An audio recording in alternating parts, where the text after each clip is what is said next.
गती अर्थात speed in cursive handwriting. व्याख्या. गती म्हणजे कर्सिव्ह हस्तलेखनात अक्षरं, शब्द आणि वाक्य लिहिण्याचा वेग, जो प्रवाह आणि कार्यक्षमता राखताना नियंत्रित असावा. तुमच्या 90 दिवसीय कर्सिव्ह छोट्या अक्षरांच्या हस्तलेखन सुधारणा कोर्समध्ये गती हा एक महत्त्वाचा घटक आहे, जो अक्षरांचे भाग म्हणजे बिंदू, रेषा, वक्र, लूप यांच्याशी आणि 3 क्षेत्रांशी म्हणजे वरील, मधले आणि खालचे आणि इतर 4 एस म्हणजे तिरचेपणा, अंतर, स्ट्रोक आणि आकार यांच्याशी संबंधित आहे. योग्य गती कर्सिव्हच्या प्रवाही स्वरूपाला समर्थन देते आणि वाचनीयता आणि सौंदर्य राखते. महत्त्व.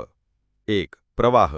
कर्सिव्ह लेखनात अक्षरं जोडलेली असल्याने योग्य गतीमुळे सतत आणि गुळगुळीत जोडणी, उदाहरणार्थ एम ते ए मधील अंडरकर्व शक्य होते.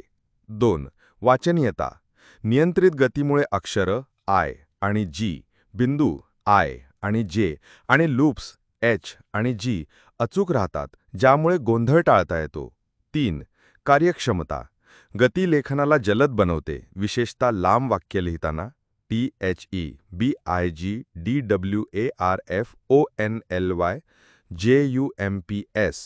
परंतु गुणवत्तेवर नियंत्रण आवश्यक आहे.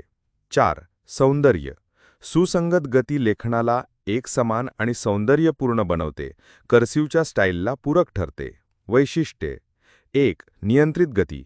कर्सिव्ह लेखन प्रिंट लेखनापेक्षा जलद आहे, कारण अक्षरं जोडलेली असतात, परंतु गती इतकी नियंत्रित असावी की बिंदू आय आणि जे, रेषा एच, पी, वक्र ओ, ए, एम आणि लूप जी अचूक राहतील. 2. प्रगती. कोर्सच्या सुरुवातीला म्हणजे आठवडे 1 ते 8 मध्ये गती हळू असावी, स्ट्रोक्स आणि आकारावर लक्ष केंद्रित करावे. नंतर आठवडे 15 ते 30 मध्ये गती हळूहळू वाढवावी, परंतु सुसंगतता राखावी. 3. जोडणी. गती अक्षरांमधील जोडणी, अंडरकर्व आणि ओव्हरकर्व स्ट्रोक्स गुळगुळीत ठेवते, विशेषतः शब्द म्हणजे बिग, सन आणि वाक्यांमध्ये. 4. सुसंगतता. गती शब्द आणि वाक्यांमध्ये एकसमान असावी, ज्यामुळे तिरचेपणा, अंतर, आकार यांच्यावर परिणाम होणार नाही. 90 दिवसीय कोर्समध्ये अनुप्रयोग. तुमच्या 90 दिवसीय कोर्समध्ये गतीचा सराव खालीलप्रमाणे आहे. आठवडे 1 ते 2 आय, यू, डब्ल्यू आणि टी. हळू लिहा. आयचा दांडा, रेषा आणि बिंदू डॉट, यू, डब्ल्यूचे वक्र आणि टीचा वरचा भाग अचूक बनवा. उदाहरणार्थ, वीट लिहिताना प्रत्येक स्ट्रोक नियंत्रित गतीने जोडा. आठवडे 3 ते 4 ईचे वक्र, एल, एच आणि केचे वरचे लूप हळू लिहा आणि वरच्या रेषेपर्यंत योग्य आकार सुनिश्चित करा. उदाहरण, हिलमध्ये एच आणि एलचे लूप्स गुळगुळीतपणे जोडा. आठवडे 5 ते 6 ओ, ए, सी आणि डीचे वक्र मध्य क्षेत्रात हळू लिहा आणि डीचा वरचा भाग वरच्या रेषेपर्यंत. उदाहरण, कॅटमध्ये वक्र स्ट्रोक नियंत्रित गतीने बनवा. आठवडे 7 ते 8 एम, एन, एक्स आणि व्ही. एम आणि एनचे उभार आणि एक्स आणि व्हीच्या तिरच्या रेषा हळू लिहा. समान आकार राखा. उदाहरण, मॅनमध्ये एमचे उभार गुळगुळीत जोडणीसह. आठवडे 9 ते 10 आर, एस, पी, जे. आर, एस आणि पीचे वक्र आणि जेचे खालचे भाग, रेषा आणि लूप नियंत्रित गतीने लिहा. उदाहरण, पिगमध्ये पी आणि जीचे खालचे लूप सुसंगत. आठवडे 11 ते 12 बी, एफ, जी आणि क्यू. बी आणि एफचे वरचे लूप आणि जी आणि क्यूचे खालचे लूप हळू लिहा. क्षेत्र संरेखन राखा. उदाहरण, बिगमध्ये बी आणि जीचे लूप नियंत्रित गतीने. आठवडे 13 ते 14 वाय आणि झेड.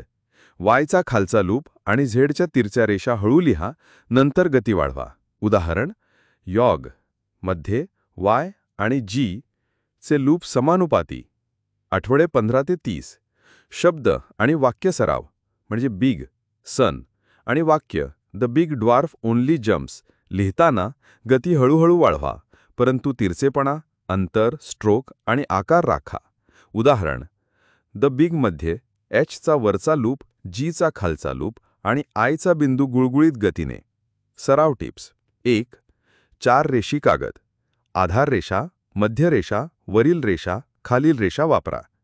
consistentcursive.com वरून टेम्पलेट्स बनवून क्षेत्र संरेखन आणि स्ट्रोक अचूक ठेवा. 2. हळू सुरुवात. कोर्सच्या सुरुवातीला म्हणजे आठवडे 1 ते 8 मध्ये प्रत्येक स्ट्रोक म्हणजे आयचा बिंदू, एचचा लूप हळू लिहा. अचूकतेवर लक्ष केंद्रित करा. गतिवाढ. आठवडे 15 ते 30 मध्ये मॅन, पिग 10 ते 15 वेळा हळू नंतर जलद लिहा, परंतु स्ट्रोक्स गुळगुळीत ठेवा. जोडणी सराव.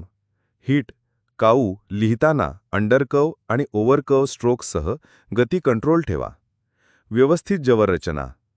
प्रत्येक आठवड्याच्या शेवटी जिग किंवा द बिग ड्वार्फ लिहा. गतीमुळे स्ट्रोक्स म्हणजे आयचा बिंदू आणि जीचा लूप खराब होत नाहीत का ते तपासा. दृश्य परीक्षण. मजकूर दुरून पाहून गतीमुळे आकार, तिरछेपणा किंवा अंतर बाधित झाले आहे का ते तपासा. सामान्य चुका. 1. खूप जलद गती. जलद लेखनामुळे स्ट्रोक्स खडबडीत होतात, म्हणजे आयचा बिंदू किंवा जीचा लूप गाहळ होतो. 2. खूप हळू गती. लेखन कृत्रिम आणि खंडित दिसते, कर्सिवचा प्रवाह नष्ट होतो. 3. असंगतता गती. शब्दाच्या सुरुवातीला हळू आणि शेवटी जलद, ज्यामुळे तिरछेपणा आणि आकार असमान होतो. 4. स्ट्रोक त्रुटी. जलद गतीमुळे एचचा लूप किंवा ओचे वक्र विकृत होतात. अक्षरांच्या भागांशी संबंध. 1. बिंदू. आय आणि जेचे बिंदू नियंत्रित गतीने दांड्याच्या थेट वर ठेवले जातात. 2. रेषा. आय, एच, पी च्या रेषा स्ट्रोक्स गुळगुळीत गतीने क्षेत्रात संरेखित राहतात. 3. वक्र. ओ, ए, एम चे वक्र स्ट्रोक्स नियंत्रित गतीने गोल आणि समानुपाती राहतात. 4. लूप. एच, एल म्हणजे वरील, जी म्हणजे वाय खालचे चे लूप गती नियंत्रित ठेवून सुंदर आणि समानुपाती बनतात. 3 क्षेत्रांशी संबंध. 1. वरील क्षेत्र. एच, एल, बी चे वरील लूप नियंत्रित गतीने वरच्या रेषेपर्यंत. मध्य क्षेत्र. ए, ओ, एम चे वक्र गतीमुळे मध्य क्षेत्रात एकसमान. खालचे क्षेत्र. जी, वाय, जे चे खालचे लूप गती नियंत्रित ठेवून खालच्या रेषेपर्यंत. उदाहरण. जिग मध्ये आयचा बिंदू, वरील क्षेत्र आणि दांडा मध्य क्षेत्र नियंत्रित गतीने. जेचा खालचा लूप खालचे क्षेत्र गुळगुळीत गतीने. जीचे वक्र मध्य क्षेत्र आणि लूप खालचे क्षेत्र गतीने समानुपाती. अतिरिक्त टिप्स. 1. गती ड्रिल्स. मॅन, पिग 10 ते 15 वेळा हळू नंतर जनद लिहा. 2. वाक्य सराव. The brown fox jumps over the lazy dog लिहिताना गती वाढवताना स्ट्रोक्स अचूक ठेवा. गतीवर प्रभुत्व मिळवून तुम्ही कर्सिव लेखनाला प्रवाही आणि सौंदर्यपूर्ण बनवाल. विशिष्ट अक्षरांसाठी चार्ट किंवा सराव हवा असेल तर कळवा. तुमचा हस्तलेखन प्रेम आमचं बळ आहे. चला एकत्र शिकूया आणि वाढूया. तुमच्या एक लाईक आणि सबस्क्रिप्शनमुळे आम्हाला आणखी प्रेरणा मिळते. नवीन व्हिडिओ दररोज मिळवण्यासाठी सबस्क्राईब करा आणि बेल आयकॉन दाबा. या व्हिडिओला मित्रमैत्रिणींमध्ये शेअर करा. ज्ञान पसरवा.